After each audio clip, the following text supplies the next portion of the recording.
macaroni cheese. Yo, yo, yo to the yo, yo, yo. Hi, everybody. This is good food. Yes, it is good food. We're cooking with Quiet the Chef. Quiet, say hello to the good people of YouTube. Hello, good people and bad people too. That's right, because good people and bad people, of course, always want to have something that we are cooking up tonight.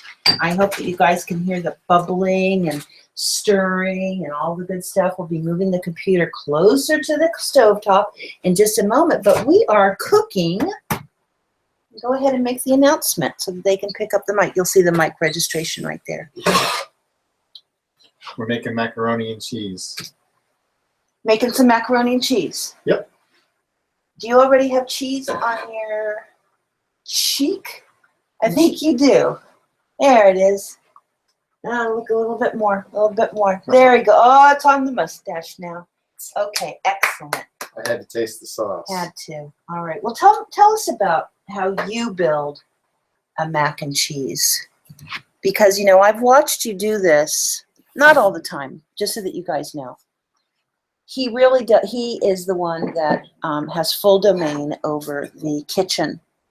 And so, although I know some of the things, I probably know just as much as you guys do. And so this is what's really cool for you to be here in the kitchen with him.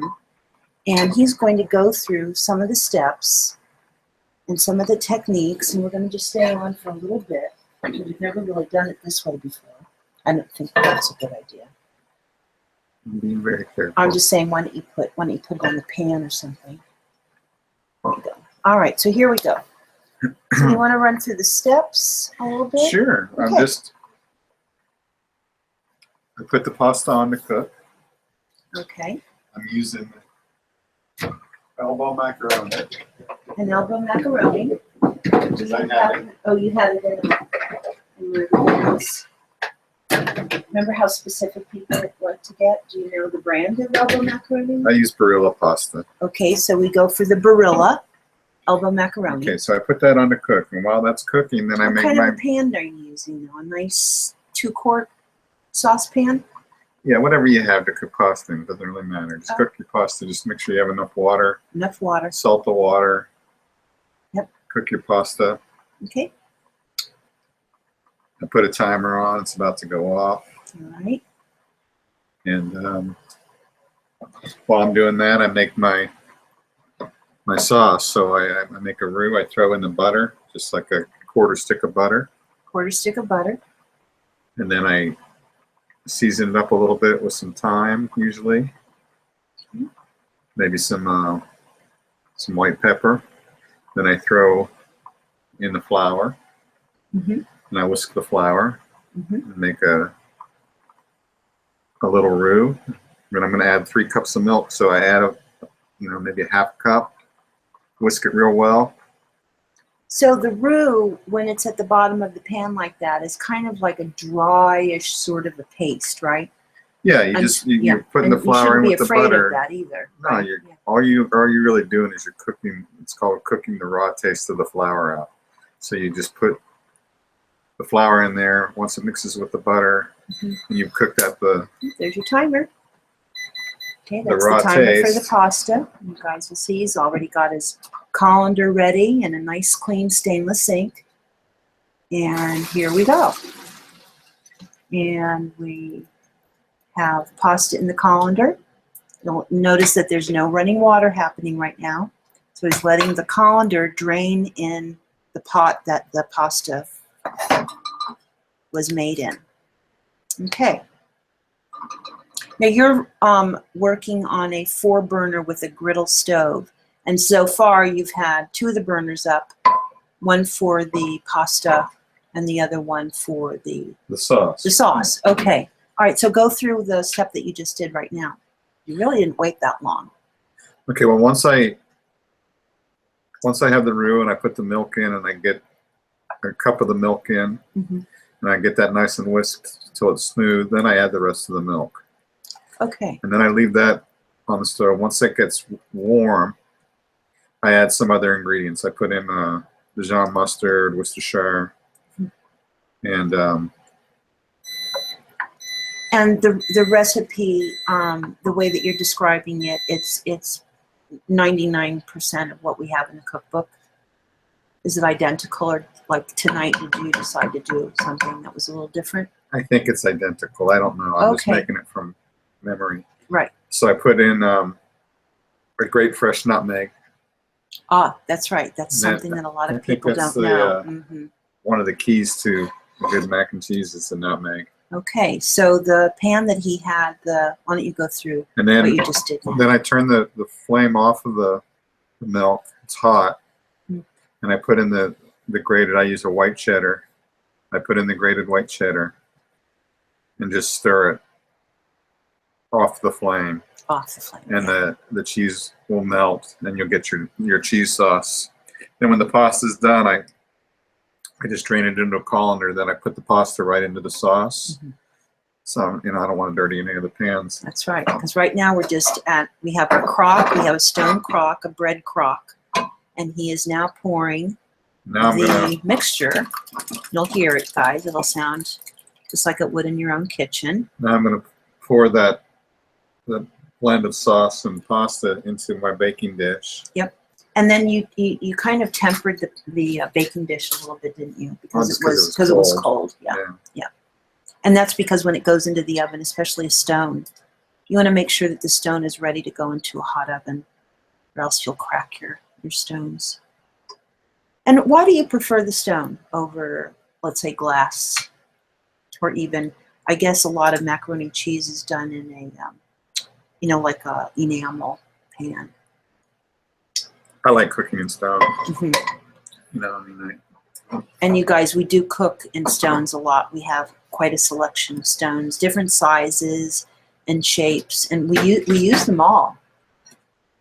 Okay, so the one pan's going in that cooked the pasta. He still has the pan that had the roux, the cheese, and the elbow macaroni. Now the oven is on. What temperature is your oven preheating at right now? 350. 350. Okay. I hope you guys are enjoying this. We hope that we can hear the sounds and so forth because we have a convection oven. So you might be hearing a little bit of the venting. Now what I'm going to do now is I'm going to put some breadcrumbs. Mm-hmm. But you don't use any just breadcrumbs. No, I use panko breadcrumbs. And you've discovered over the years. I just like the crunchiness of them. They're Japanese style breadcrumbs. Yeah. They're readily available everywhere. Here, let me get you some scissors. Do you have scissors over there? Yeah, I can. Here you go.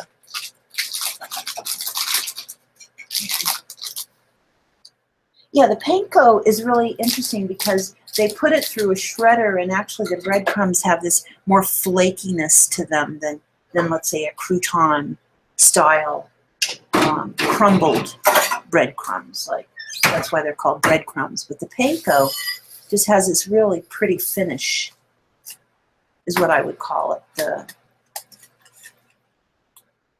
The way that they've milled the crumbs, right? And then there's no toasty edges either, correct? It's a clean. Yeah, it's clean. Yeah, it's a clean breadcrumb. Super nice. Okay, so what did you just pull out of the oven? Secret agent. That's why he's called the quiet chef, because he's always got these little things that he does, little tips. Well, I just need to melt some butter. I stuck it in there. I put it in the microwave. Okay, so if we go microwave, we might lose our feet. All right, here comes the microwave. For anyone that listens to me on YouTube, you'll often hear me say, "There he goes, going to turn on the microwave." This was to bring the butter down. So we'll have to leave it in the oven for just a couple minutes, which is just fine, because we're not in a hurry. Yeah. So yeah, so we're good. You can always cut it too. You pour that into the breadcrumbs. Yep. Why don't you cut it? And once again, the measurements and all that sort of thing will be in the cookbook. And but he's just got a little little mixing bowl, you know, like a little mise en place, a bowl that you would like scramble a single egg in, or mix you know, a cup of flour and vanilla. So a real small little pan. And of course he's going to get his hands in there to crumble the breadcrumbs and butter. So this will probably end up being more of a crumble top, which is cool.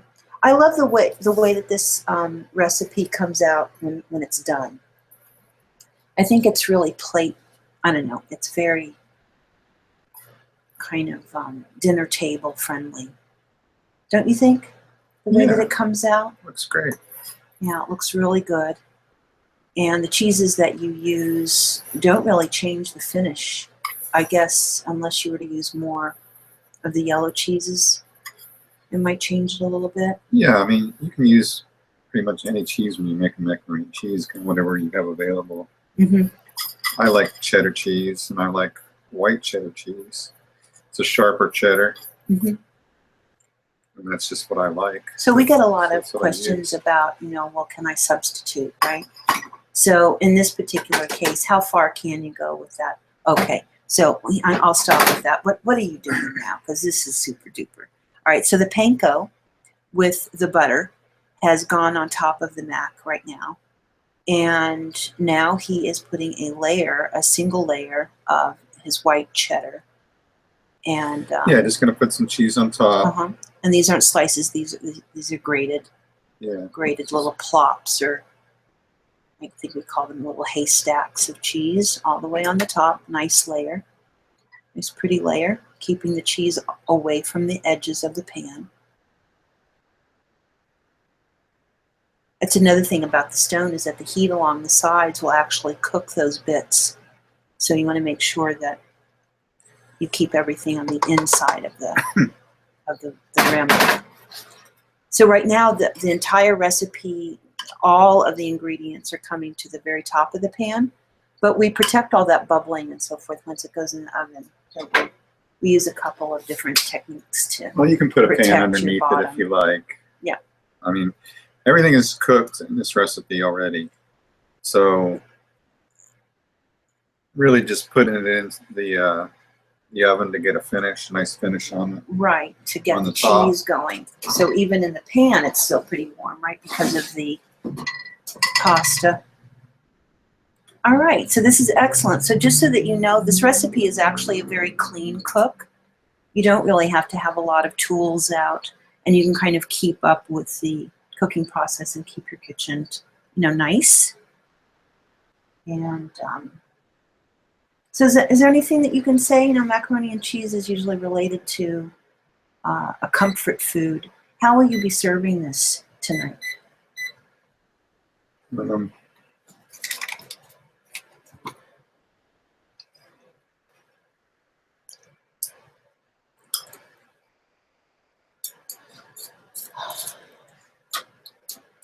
Well, really, I'm going to turn the oven up to 400. Okay. I'm just going to put it in until the cheese melts. Mm-hmm. You know, it's not really that long. Mm-hmm. And because everything's already cooked, I just want to get a nice crusty top on the mac and cheese. Mm-hmm. Then I'll pull it out, and by the way, he's doing everything that he can to figure out how he can lick the pan that has the cheese, the butter, the flour, because you know that this has got to be like licking cake batter. I'm pretty sure, right? Well, I waited a little bit too long. I'm a little hungry. Oh, okay. To start dinner. But so. I mean, help people. You know, like what would the serving look like, and how could you, let's say, do like a lunch version, and then how could you do, like, imagine if this was like a nice little celebration for you. Well, macaroni cheese is really the best when it comes out of the oven. Okay. You know, I'll let it rest for just a few minutes, and then I'll scoop it up and I'll eat what I think is a really large portion. And then I'll come back and I'll have another one just the same. I'm talking about that if you're going to serve it to family or a loved one, what's the presentation? You just put it right on the table, and you can just with the serving spoon, people help themselves. Spoon it right out of the dish onto the plate. I mean, would you put a little side of something, or? Would I put a garnish of, Yeah, I don't know. if I had some fresh oregano or something, that Well, maybe, yeah. or a thyme sprig or something, I'd throw it Yeah. on the top. Why not? Okay, excellent. Do you think that just macaroni cheese is good enough, or would you have a complementary vegetable that you would normally? Well, Usually you good. see it with salad. Usually go with the salad. Yeah. Usually it's served with just a good crunchy fresh green salad, and you stay away from other cream-based side dishes and keep the mac nice and fantastic and wonderful and comforting. I And mean, so a lot of people eat it as a side dish, but I know, but we're not. But I don't. side I dish eat it. people. You know, we have a whole chapter on side dishes, but yeah, just to be transparent with you guys, we're just not really very side dish people. But we'll say goodbye to your viewers and listeners, and let them know how they can reach out to you on the social networks. Okay, goodbye. Well, do they reach you through the comment section Yeah. of the YouTube video? Exactly. Okay, and you're going to be putting the recipe in the description. Are we? box. Okay. Yep. All And I right. think we're opening up the Twitter probably sometime in the spring, more than likely, where there'll be more photographs about some of the tremendous recipes that Quiet is working on. So you've been listening to Beauty Bubble, and Quiet Chef making macaroni and cheese. there we go. All right, thanks everybody, and thanks to YouTube, thanks to all of our followers. Please subscribe. You know where the button is. Subscribe to the videos. There's more where this came from. Thank you very much. There's greatness, there's goodness in all of us, each and every one of us. And we really do appreciate you beyond measure. And until then, and goodbye. You could say peace out, or whatever you would say. What would you say? Cook on, or? I would not say cook on or peace out, but I would say maybe something different than that. What is that? I don't know. Oh, he at this doesn't moment. know. Okay, in the springtime, we'll come up with something. Okay, everybody. Thanks a lot, and I can't tell you how many minutes we've been on. I'll go ahead and stop the broadcast now. Bye.